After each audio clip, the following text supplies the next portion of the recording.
उत्तर पूर्वी दिल्ली के सीलमपुर के आप तमाम आदरणीय बुजुर्गों का, हमारी माताओं बहनों का, नौजवान साथियों का और इस इलाके में रहने वाले अपने सभी प्यारे बच्चों का मैं अभिनंदन करता हूं, आपको आभार व्यक्त करता हूं, आपका क्रांतिकारी इस्तकबाल करता हूं। साथियों, सबसे पहले तो मैं देरी से आने के लिए आप सबसे हाथ जोड़कर माफ़ी चाहता हूं, क्षमा चाहता हूं। मैं सीधे हमारी पार्टी भारतीय राष्ट्रीय कांग्रेस के द्वारा आयोजित हमारे नेता कांग्रेस पार्टी के पूर्व अध्यक्ष श्री राहुल गांधी जी की सभा से आ रहा हूं। इसलिए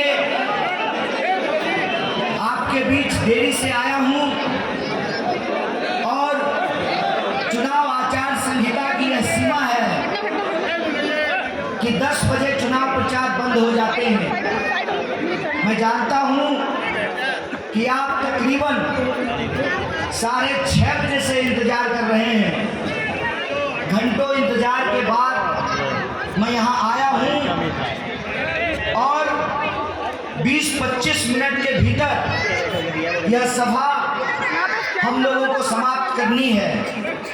देरी से आने और जल्दी जाने के लिए आप सबसे मैं माफ़ी चाहता हूं, लेकिन मेरा आप सबसे वादा है, मेरी आवाज़ जहां तक पहुंच रही है, घरों में बैठे हुए अपनी माँ बहनों को भी और इस इलाके के एक एक नौजवान को, आदरणीय बुजुर्गों को मैं ये वादा करता हूं कि अगर आपने चाहा तो हम 20-25 मिनट नहीं, पूरा 5 साल उत्तर पूर्वी दिल्ली में रहेंगे।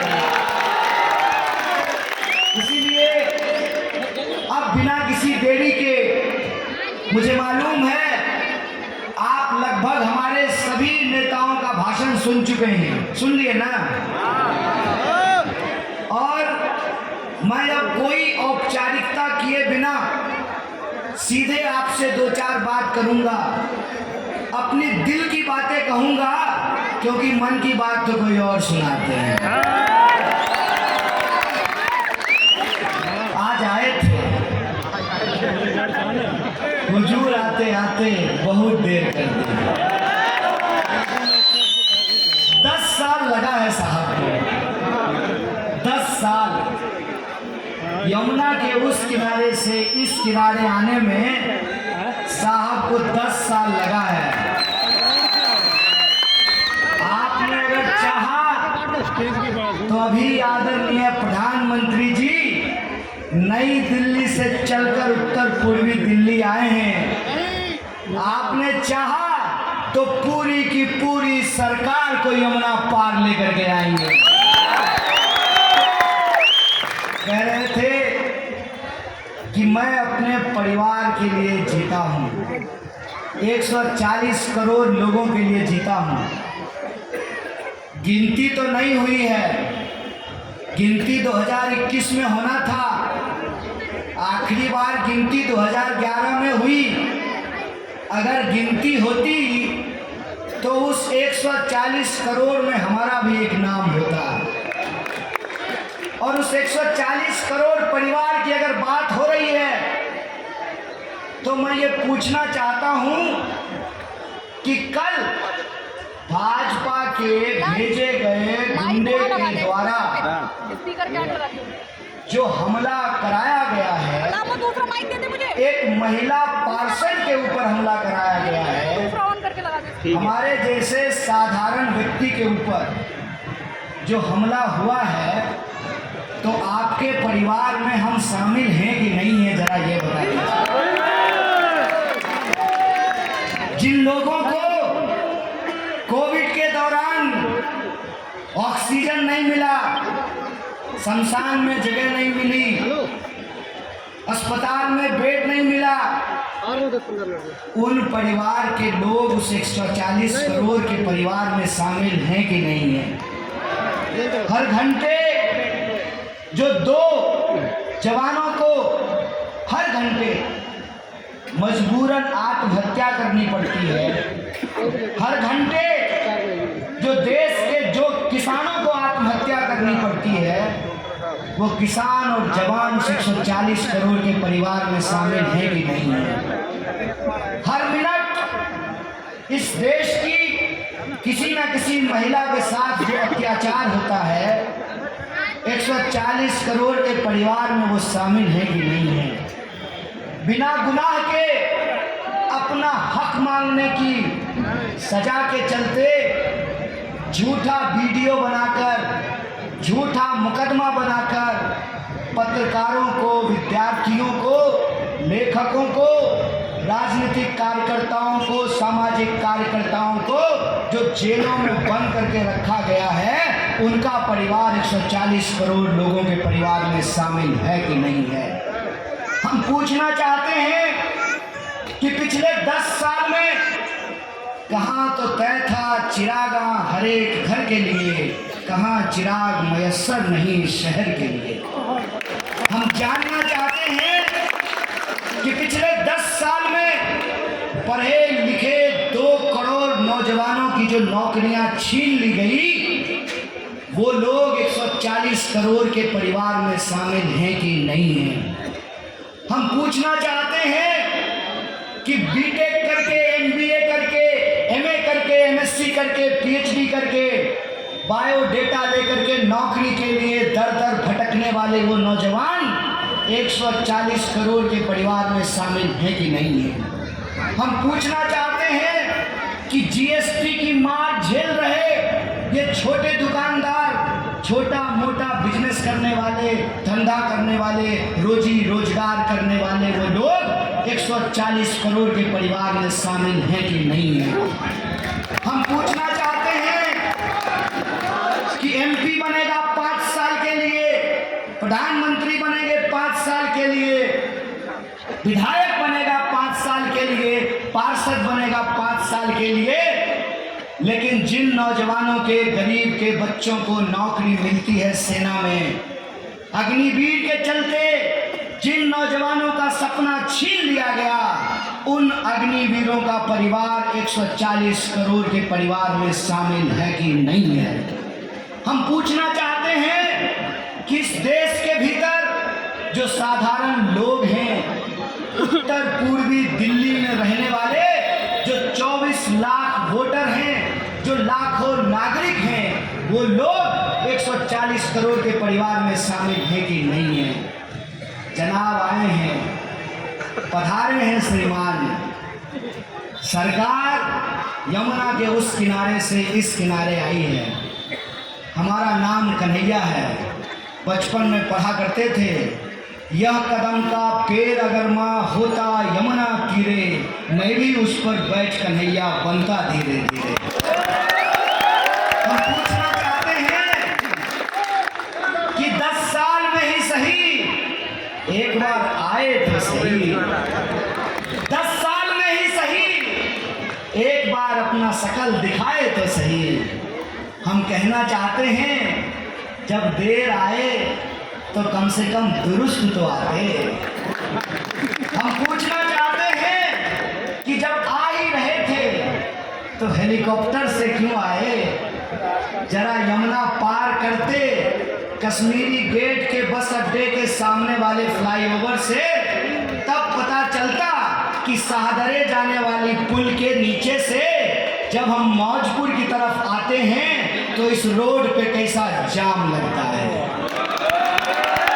आप देखते कि भजनपुरा जाने वाली जो सड़क है, जिसका चौड़ीकरण का वादा किया था इस उत्तर पूर्वी दिल्ली के सांसद, करोड़ों का टर्मिनल बन करके तैयार है, बस और ई रिक्शा कैसे भिड़ता है आमने सामने। आप आते सड़क से तो पता चलता 10 साल पहले आपके सांसद ने जो 2 गांव गोद लिए थे सभापुर में और चौहान बस्ती में, कैसे उस इलाके में नल में पानी नहीं आता, नाली से पानी बहता है कैसे।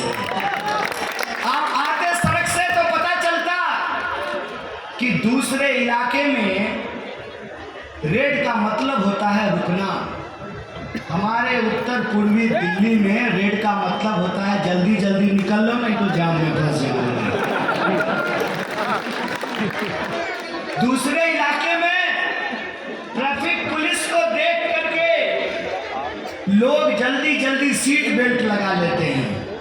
यहाँ तो ट्रैफिक पुलिस वाला भी सीट बेल्ट नहीं चेक करता है, हेलमेट नहीं चेक करता है। यह जो कानून व्यवस्था की हालत है उससे एक बार नजरें दो चार करते तो सही। मैं कहता हूँ आजकल देश में बड़ी बड़ी बातें होती हैं। मैं छोटा इंसान हूँ, माँ आंगनबाड़ी की नौकरी करती है, हमारे पास हेलीकॉप्टर हवाई जहाज नहीं है, हवाई चप्पल है, इसलिए मैं छोटी छोटी बातें और मैं लोगों के जीवन से जुड़ी हुई बातें करता हूँ। 10 साल में ही सही एक बार आए बताते तो सही, जिस विकास का दावा किया गया वह विकास किन गलियों में छुप गया है, गली नंबर 12 में कि गली नंबर 9 में। यह बात मैं आपसे इसलिए कर रहा हूं कि मुझे बड़ी बड़ी बातें करना नहीं आता। एक शेर शायर ने लिखा था, मुझे आता नहीं ना मोहतरम को मोहतरम कहना, किसी को ज्यादा किसी को कम कहना। साधारण सिंपल सीधी बात करता हूं क्योंकि राजनीति में मैं आया नहीं लाया गया।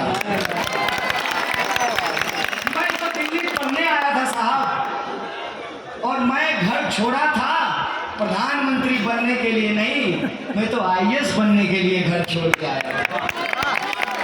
2009 में दिल्ली आया और संयोग देखिए क्या गजब का संयोग है।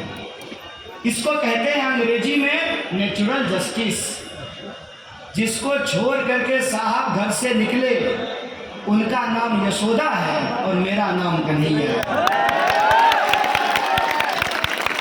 इसको कहते हैं संयोग कि मैं पैदा हुआ गंगा किनारे और वक्त ने, हालात ने और लोगों के जज्बात ने यमुना किनारे ला करके खड़ा किया।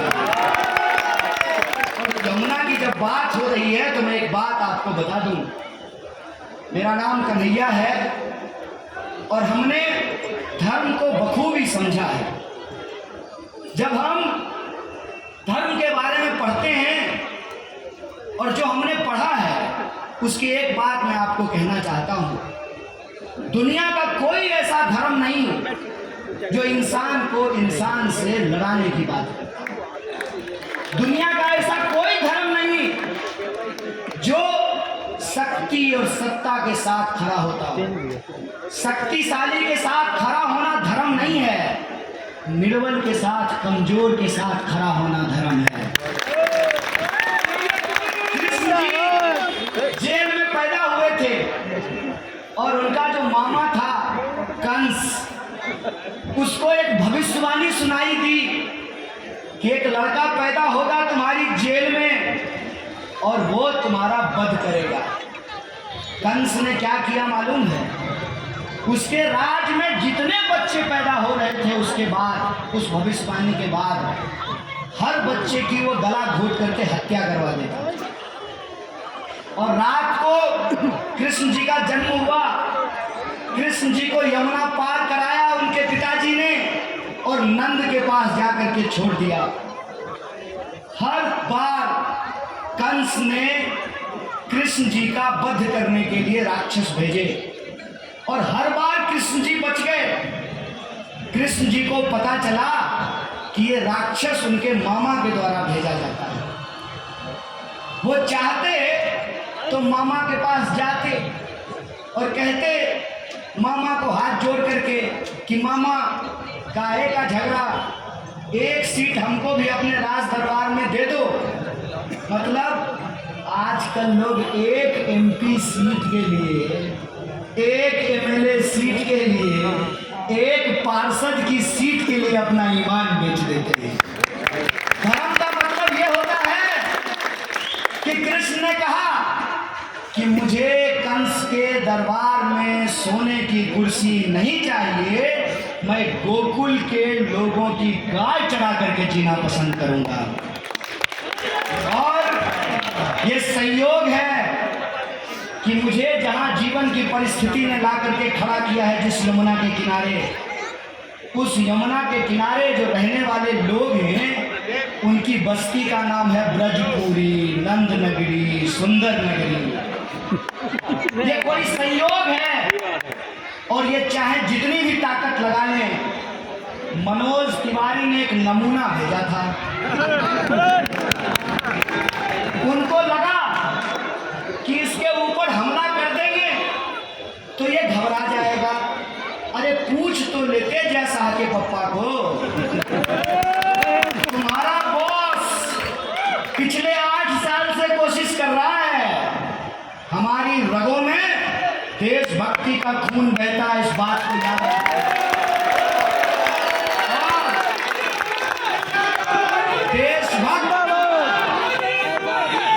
देशभक्त होने का मतलब संविधान की रक्षा करना होता है।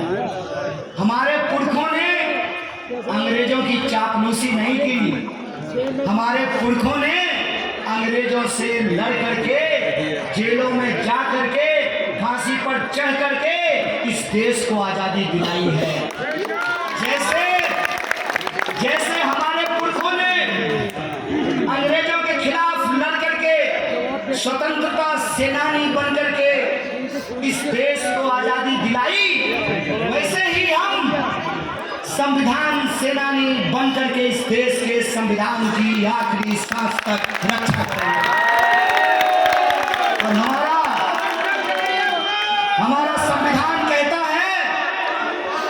संविधान कहता है कि यह देश सबका है, यह देश सबका था, यह देश सबका रहेगा। ये हमारा ऐलान है आपसे। आपको जितनी कोशिश करनी है कर लीजिए। कहते हैं ना, झूठ की भी एक उम्र होती है, नफरत की भी एक तासीर होती है, और लोगों को लड़ाने की भी एक सीमा होती है, और लोगों को गुमराह करने की भी एक हद होती है। वह दिन दूर नहीं जब लोग इस बात को धीरे धीरे समझने लगे हैं और समझ करके अब सवाल पूछने लगे हैं। दुष्यंत कुमार ने लिखा है कि कैसे कैसे मंजर सामने आने लगे हैं, कैसे कैसे मंजर सामने आने लगे हैं, गाते गाते लोग चिल्लाने लगे हैं। अब तो इस तालाब का पानी बदल दो यारो, ये कमल के फूल कुमलाने लगे। लोग यह सवाल पूछने लगे हैं। जब मुझे यहाँ का प्रत्याशी बनाया गया कांग्रेस पार्टी की तरफ से, इंडिया अलायंस की ओर से, जब मुझे प्रत्याशी बनाया गया तो 10 साल के सांसद माननीय मनोज तिवारी जी ने कहा हमारा तो कोई मुकाबला ही नहीं है। भैया लोकतंत्र है ये, जनता जिस इज्जत से फूल का माला पहना करके कुर्सी पे बिठाती है, जब आप उनके अरमानों को पूरा नहीं करते हैं, उसी बेइज्जती से कान पकड़ करके नीचे उतारती है। ये कुर्सी है, ये आती जाती रहती है, और ये दिल्ली है।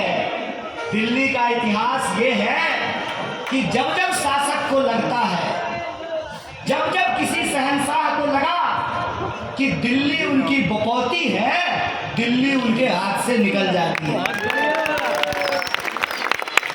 ये जब मैं प्रत्याशी बना तो बहुत आराम से मजे में थे। ज्यों-ज्यों चुनाव बीतता गया, ज्यों-ज्यों चुनाव बीतता गया, त्यों-त्यों इनके चेहरे की सिकन बढ़ती गई। अब तो बौखलाहट ऐसी है कि जगह जगह भाजपा समर्थित लोग खड़ा होकर के विरोध करने का नाटक करते हैं। मैं नाटक इसलिए कह रहा हूं कि पहले इन्होंने ये कोशिश करी कि बदनाम करते हैं, नकली वीडियो बनाया, 10 साल 8 साल पुरानी बात। अरे मैं जेल से घूम के आ गया हूँ भाई, केजरीवाल जी अभी जेल में गए हैं, इस मामले में मैं सीनियर हूँ, उनसे पहले उस जेल से घूम के आ गया। इस सरकार के सबसे पहली किस्त के विक्टिम हैं हम लोग। विद्यार्थी थे, साधारण परिवार के, माँ आंगनवाड़ी में काम करती है, सरकार को लगा झूठे मुकदमे में नकली वीडियो बना करके जेल में डाल देंगे, लड़का डर जाएगा। भैया मैं बिहारी हूँ, मैं इतनी आसानी से डरने वाला नहीं हूँ। आपको मालूम नहीं है हमारा इतिहास। हमारा इतिहास ये है कि सिद्धार्थ चल करके जब बिहार आए तो राजकुमार सिद्धार्थ थे। बिहार की धरती पर आए, बिहार की धरती ने उनको भगवान बुद्ध बना दिया। ये बिहार है भैया, यहाँ पर मोहनदास चल करके आए थे, बिहार की धरती ने उनको गांधी बना दिया, उनको राष्ट्रपिता बना दिया। बिहार में एक नौजवान अपनी बीवी से बहुत मोहब्बत करता था। सब लोग छोड़ के नहीं भाग जाते हैं, कुछ लोग रिश्ते निभाते भी हैं। एक नौजवान अपनी बीवी से बहुत मोहब्बत करता था, उसकी तबीयत खराब हो गई, अस्पताल का रास्ता दूर था क्योंकि बीच में पहाड़ था। उस इंसान ने छेनी हथौड़ी लेकर पूरी जिंदगी वह पहाड़ काटता रहा और अकेले पहाड़ काट करके रास्ता बना दिया। मनोज तिवारी कहते हैं कि वो भी बिहारी है। कैसे बिहारी हो भैया? एक बिहारी होकर के दूसरे बिहारी पे हमला करा रहे हो। तुम तो सबसे अमीर सांसद प्रत्याशी हो भाई। तुम्हारे तो 17 बैंक अकाउंट हैं और अकाउंट में 28 करोड़ रुपया है। मैं तो चप्पल पहनने वाला सबसे गरीब प्रत्याशी हूँ। क्यों घबरा रहे हो एक गरीब आदमी से इतना? पूरी सत्ता तुम्हारी, सरकार तुम्हारी, ज्यादातर मीडिया वाले तुम्हारे। देखें कैसा कैसा सवाल पूछते हैं, तब भी घबरा रहे। इतने सालों से आपने अगर एक भी काम किया होता तो आपकी ऐसी हालत नहीं होती। कहते हैं ना, जो अच्छा विद्यार्थी होता है वो साल भर पढ़ाई करता है, इम्तिहान की रात में किताब खोल करके नहीं पढ़ता है। इम्तिहान के रात में या इम्तिहान के वक्त परीक्षा हॉल में किताब खोलने वाला दरअसल परीक्षा में चोरी करता है। अच्छा विद्यार्थी साल भर पढ़ाई करता है और आपको तो लोगों ने 2-2 बार मौका दिया। 10 साल के लिए आपको सांसद बनाया। अगर आप 10 काम भी किए होते तो आज आपको गुंडे भेज करके हमारे ऊपर हमला कराने की जरूरत नहीं। आप गिनाओ ना अपना काम, आप बताओ। तो जब मैंने इनसे सवाल पूछना शुरू किया कि आप उत्तर पूर्वी दिल्ली के लिए क्या काम किए हैं, मैं आपसे कहीं भी बहस करने को तैयार हूं। आपके मीडिया चैनल पे बुला लीजिए, अपने 10 पत्रकार जुटा लीजिए, देखिए वो हमारे सच का सामना कर पाते हैं कि नहीं कर पाते। आप बताइए। तो तब उन्होंने कहा कि हमने 14,000 करोड़ का काम कराया है। हमने कहा नेकी और पूछ आपने अगर 14,000 करोड़ का काम कराया है, 14 पत्थर तो दिखा दो भैया अपने नाम का कि आपने कौन सी रोड का शिलान्यास किया है, कौन से हॉस्पिटल का उद्घाटन किया है, कौन से स्कूल का उद्घाटन किया है। आपने जो वादे किए थे वो वादा मैं आपको याद दिलाता हूँ। आपने गांव गोद लिए थे, आपने गांव गोद लिया था सभापुर का, आपने गांव गोद ली चौहान बस्ती, आपने गांव गोद लिया कादीपुर।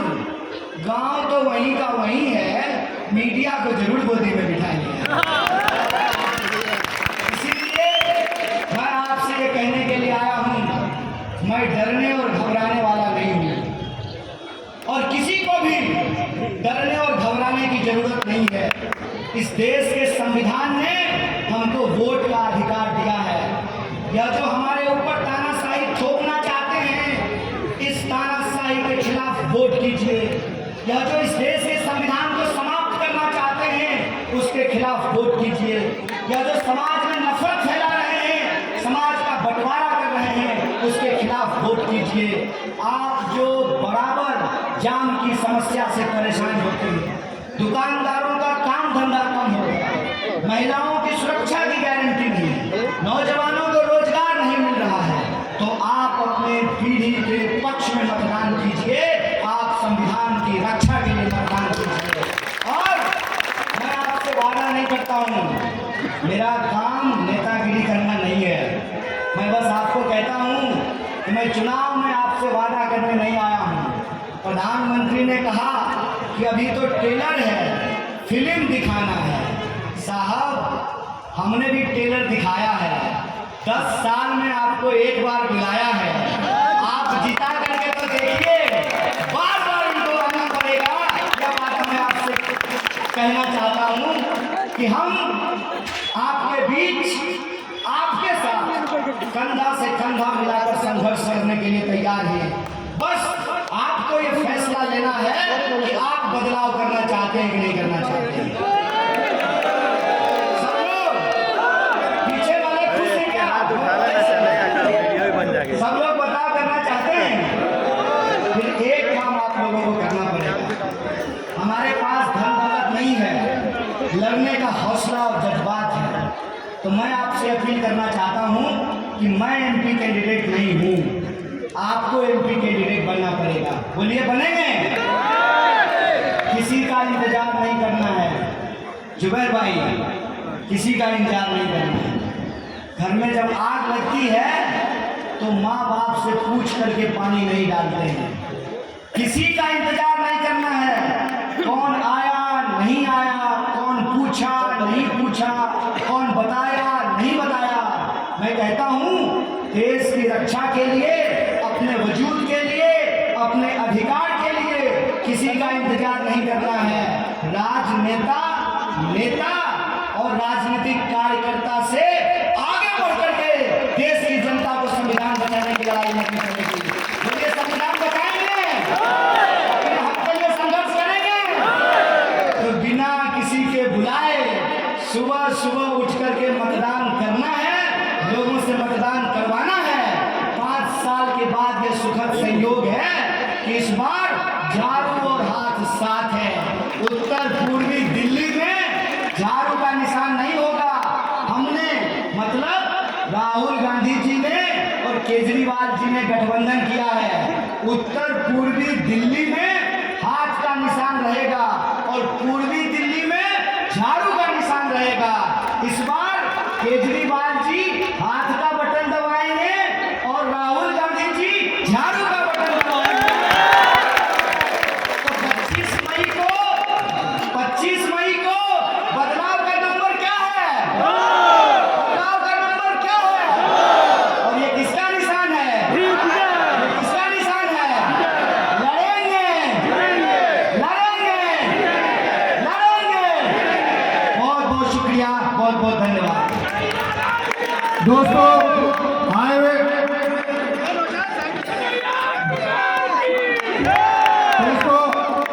तमीर इंडिया गठबंधन के साथियों का, सिलमपुर विधायक अब्दुल रहमान जी का, सिलमपुर काउंसलर हाजी अफजाल जी का और हाईवे उनके तमाम गठबंधन के और कांग्रेस के तमाम नेताओं का बहुत बहुत धन्यवाद करता हूँ।